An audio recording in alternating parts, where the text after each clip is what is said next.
So guys, जैसा कि हमने पिछले एपिसोड में देखा कि जियोयान को सभी दुश्मनों ने घेर लिया था और वो एक साथ उस पर अटैक करने लगे। जियोयान अपने सभी दोस्तों के साथ उनसे फाइट करने लगा। वो खुद ओल्ड गोस्ट से लड़ रहा था। उसकी power sky fire 3 mysterious chain से उसके बराबर हो चुकी थी, जिससे उसे कड़ी टक्कर दे रहा था। 3000 बर्निंग फ्लेम की वजह से जियोयान के सभी गाँव भी हिल हो रहे थे, जिससे ओल्ड गोस्ट ने उसे अपने डोमेन में फंसा लिया। पर जियोयान ने पावरफुल गॉड सील से उसके ग्रेट स्टार हैंड अटैक को रोक दिया था। इससे एक तेज स्पॉट हुआ। ओल्ड गोस्ट जानता था कि जियोयान को अगर आज नहीं मारा गया तो फ्यूचर में हॉल ऑफ सोल्स के लिए बड़ा खतरा बनेगा। जियोयान ने एक्सटर्मिनेशन फायर लोटस को तैयार कर लिया। जाई जिंग डर कर भागने लगा, पर वो उससे बच नहीं पा रहा था। पर वहाँ फिनिक्स क्लेन के 2 और एल्डर आ गए, जिसने उसे बचा लिया। जियन ने जियोयान को बचाने के लिए उन्हें ड्रैगन फिनिक्स फ्रूट से ललचाया था। वो बिल्कुल बेखौफ थी, क्योंकि वहाँ उसके अंकल हे किंग आ गए थे।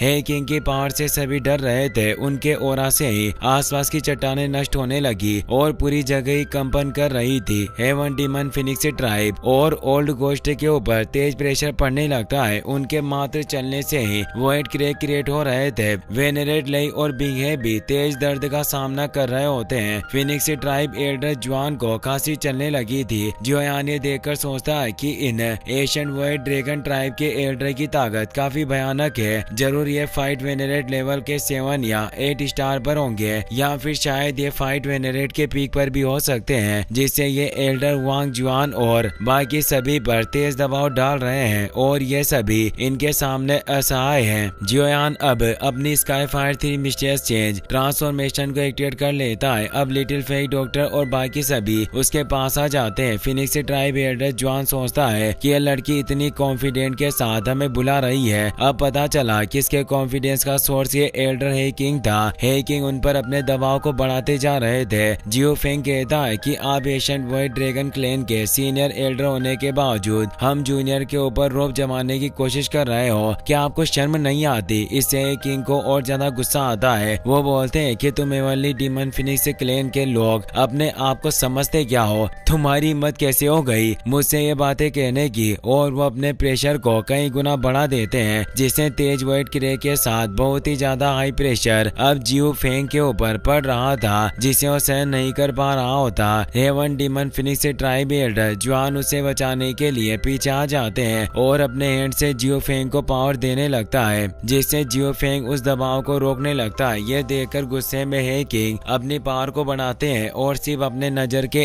एक हाई अटैक से वो उस बैरियर को तोड़ देते हैं, जिससे जियो फेंग दूर एक पत्थर से जाकर टकराता है। वो काफी घायल हो गया और उसके मुंह से ब्लड आने लगता है। फिनिक्स एल्डर जुआन के भी चेस्ट पर चोट आई थी। हे किंग उन फिनिक्स ट्राइब के लोगों से कहते हैं कि तुम कमीनों ने पहले मेरे एशियन वॉइड ड्रैगन की लिटिल गर्ल को बुली करने की कोशिश की। अगर मैं नहीं आता तो तुम इस पर घातक अटैक करते। उस समय तुम कमजोर लड़की को धमका रहे थे। क्या उस वक्त तुम्हारी मर्यादाओं ने तुम्हें नहीं रोका? अगर तुम मुझसे लड़ाई नहीं कर सकते तो ये बचकानी भरी बातें करना बंद करो। तुम बस एक कई सारे चूजों का एक ग्रुप हो जो हमेशा फड़फड़ाते रहते हैं। फिनिक्स ट्राइब के सभी लोग इकट्ठा हो जाते हैं। हे किंग कहते हैं कि यहाँ और कौन है जो मुझसे लड़ने की इच्छा रखता है? फिनिक्स एल्डर जुआन कहता है कि अब हम उस ड्रैगन फिनिक्स ओरिजिन फ्रूट को हासिल नहीं कर सकते, इसीलिए हमें अब उसे पाने की आशा छोड़ देनी चाहिए। सभी से परेशान होते हैं। हे किंग जियन से कहते हैं कि लिटिल गर्ल यहाँ और कौन है जो तुम्हें परेशान कर रहा था? लिटिल गर्ल सोचने लगती है उसे जाई जिंग पर गुस्सा आ रहा था, क्योंकि उसने जियोयान को मारने की कोशिश की।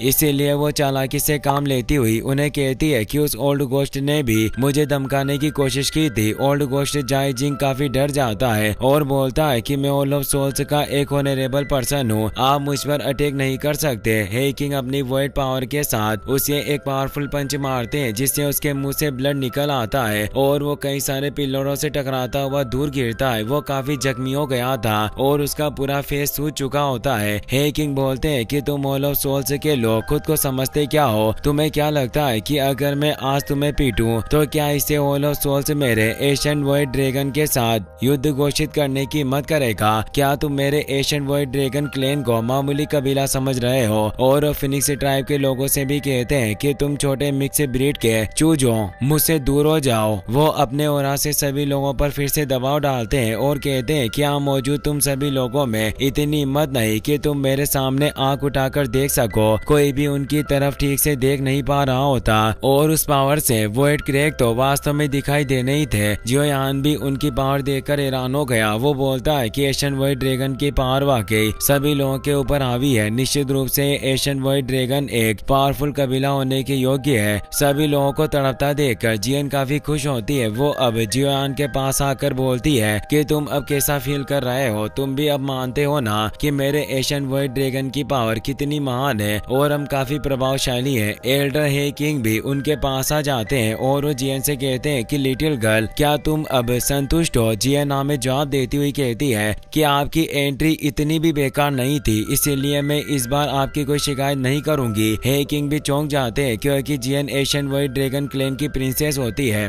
वो बोलते हैं कि अगर अब कोई मसला नहीं है तो हमें सबसे पहले इस जगह को छोड़ देना चाहिए और वो एक चुटकी से ही काफी बड़ा टेलीपोर्टेशन वॉइड क्रैक क्रिएट करते हैं। जियन उसके अंदर चली जाती है। जियोयान भी अपने दोस्तों के साथ वहाँ से निकल जाता है। Hey king heavenly demon phoenix clan के लोगों से कहते हैं कि तुम अपनी एक गंदी सोच छोड़ दो कि हम एशियन वॉइड ड्रैगन के लोग तुम्हारे कामों के खिलाफ कोई एक्शन नहीं लेंगे जिससे तुम अपनी मर्जी मुताबिक कुछ भी कर सकते हो। हमारे कबीले के पुराने एल्डर ने तुम्हारे एशियन हेवनली फिनिक्स एल्डर को मारने की हिम्मत की थी, इसीलिए तुम चूजे अपनी औकात अच्छे से जानते हो। तुम सिर्फ हेवनली फिनिक्स ब्लड लाइन के छोटे मोटे वंशज हो। अब वो भी वहाँ से निकल जाते हैं। फिनिक्स ट्राइब के एल्डर भी अब अपनी पावर को डीएक्टिवेट कर लेते हैं। फेंग किंगर कहती है कि हमारे कबीले ने 2 फाइट वेनेरेट को मदद के लिए भेजा, लेकिन फिर भी एशियन वॉइड ड्रैगन के पीक फाइट वेनेरेट एल्डर ने बीच में टांग अड़ाई और वो ड्रैगन फिनिक्स ओरिजिन फ्रूट को ले गए। इस ट्रिप में हमारे हाथ कुछ नहीं लगा, इसीलिए हमें अब खाली हाथ ही वापस लौटना होगा। एल्डर जवान भी से निराश होता है और वो फेंग किंगर से बोलता है कि हम खाली हाथ नहीं लौट सकते।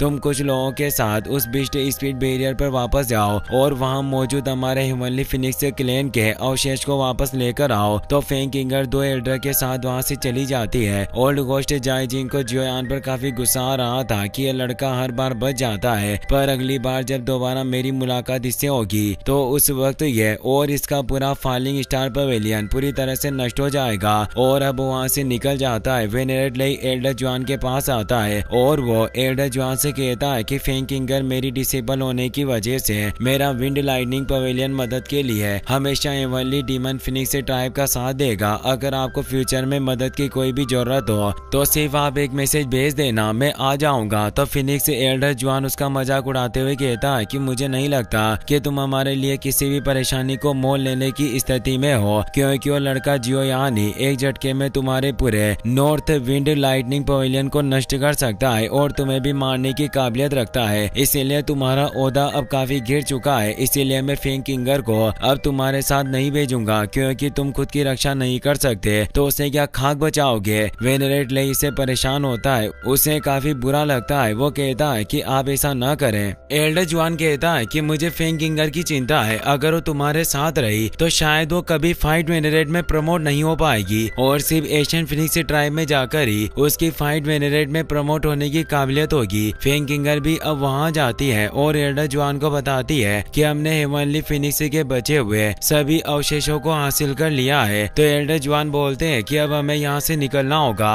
और वहाँ से चले जाते हैं। फेंग किंगर वहीं रुकती है और वो आखिरी बार अपने मास्टर वेनेरेट लेई को दी हुई शिक्षाओं के लिए थैंक्स बोलती है। अब वो भी वहाँ से निकल गई। सिल्वर मून वुल्फ और अर्थ टाइगर ट्राइब का हेड वेनेरेट लेई के पास आकर कहते हैं कि अब इस जगह पर सिर्फ हम ही बचे हैं। वेनेरेट लेई को अपनी बदनामी की वजह से जियोयान पर काफी गुस्सा आ रहा था, पर वो कुछ नहीं कर सकता और गुस्से में वहाँ से निकल जाता है। अर्थ टाइगर और सिल्वर मून कबीले के हेड भी उसके पीछे चले जाते हैं। एल्डर जवान फेंग किंगर से कहता है कि तुम्हें 9 नेदर अर्थ पाइथन क्लैन के लोगों के पास जाना होगा और उन्हें बताना कि वो मिस्टीरियस पर्सन जिसने उनके क्लैन के फाइट वेनेरेट को किडनैप किया है वो जियोयान के ग्रुप में शामिल हो गई है। फेंग किंगर खुश होती है क्योंकि इससे अब 9 नेदर अर्थ पाइथन क्लैन के मेंबर जियोयान को मारने की कोशिश करेंगे। वहीं फॉलिंग स्टार पवेलियन के कैंप के पास एक पोर्टल ओपन होता है जिससे जियोयान के सभी दोस्त बाहर निकल आते हैं और जियोयान भी एल्डर हे किंग और जियन के साथ बाहर आ जाता है। फॉलिंग स्टार पवेलियन के एल्डर और सभी डिसेबल उन्हें देखकर काफी खुश होते हैं और बोलते हैं कि यंग पवेलियन मास्टर वापस लौट आए हैं। सभी उनके पास आ जाते हैं और उन्हें रेस्पेक्ट देते हैं।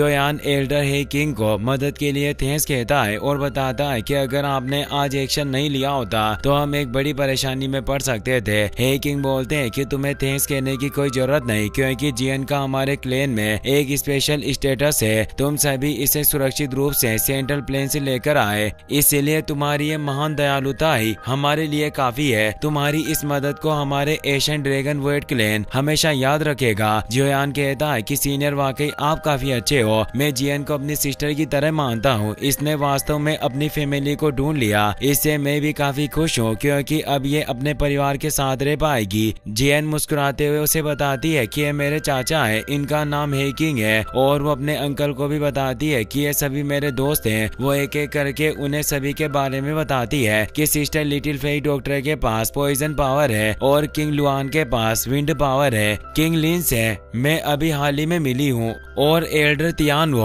और ये बर्निंग फ्लेम वैली के मास्टर टेंग है, पर वो उन्हें जियोंग के बारे में कुछ नहीं बताती। इससे जियोंग परेशान हो जाता है। सभी एल्डर हे किंग को रेस्पेक्ट देते हैं। बर्निंग फ्लेम वैली लीडर भी कहते हैं कि मैंने काफी लंबे समय से मास्टर हे किंग आपके बारे में बहुत कुछ सुना था और आज वास्तव में मैंने आपकी पावर देख ली। आप वाकई काफी महान हो। हे किंग कहते हैं कि वैली मास्टर टेंग जेन आपकी प्रशंसा की मैं सराहना करता हूँ। तभी जियोंग जियन से कहता है कि बॉस आपने मेरे बारे में कुछ नहीं बताया। जियन कहती है कि क्या तुम्हें खुद ही अपना परिचय नहीं देना चाहिए। जियोंग बताता है कि सीनियर हे किंग मैं जियोंग जान हूँ और आप मुझे बिग गाय कह सकते हो। बर्निंग फ्लेम वैली लीडर जियोयान से कहते हैं कि अब सारा मामला सुलझ चुका है और कोई खतरा नहीं, इसीलिए मुझे भी अब अपनी बर्निंग फ्लेम वैली में वापस लौटना होगा। जियोयान उन्हें कहता है कि वैली मास्टर आपने जो मेरी मदद की उसके लिए आपका तहे दिल से शुक्रिया। हम फिर कभी जरूर मिलेंगे और साथ बैठकर बातें करेंगे। टेंग वो कहती है कि जब तुम्हें वक्त मिले तुम खेलने के लिए मेरे पास बर्निंग फ्लेम वैली में आ सकते हो। जियोयान कहता है कि मैं किसी दिन जरूर आऊंगा। टेंग जेन सभी से कहते हैं कि आप सभी से मिलकर मुझे अच्छा लगा, पर आप सभी से मुझे विदा लेनी होगी, और वो अपने साथियों के साथ वहाँ से निकल जाते हैं। एल्डर हे किंग जियोयान से कहते हैं कि तुम्हारा जियो परिवार वास्तव में 8 प्राचीन महान परिवारों में से एक होने के योग्य है। भले ही जियो फैमिली की पावर कुछ कारणों से काफी गिर गई, फिर भी तुम जैसा पावरफुल पर्सन उभर कर सामने आया है। वास्तव में तुम्हें जियो जुआन का एक सक्सेसर माना जा सकता है। जियोयान जियो जुआन का नाम सुनकर हैरान हो जाता है। इसी के साथ ये एपिसोड यहीं पर खत्म हो जाता है।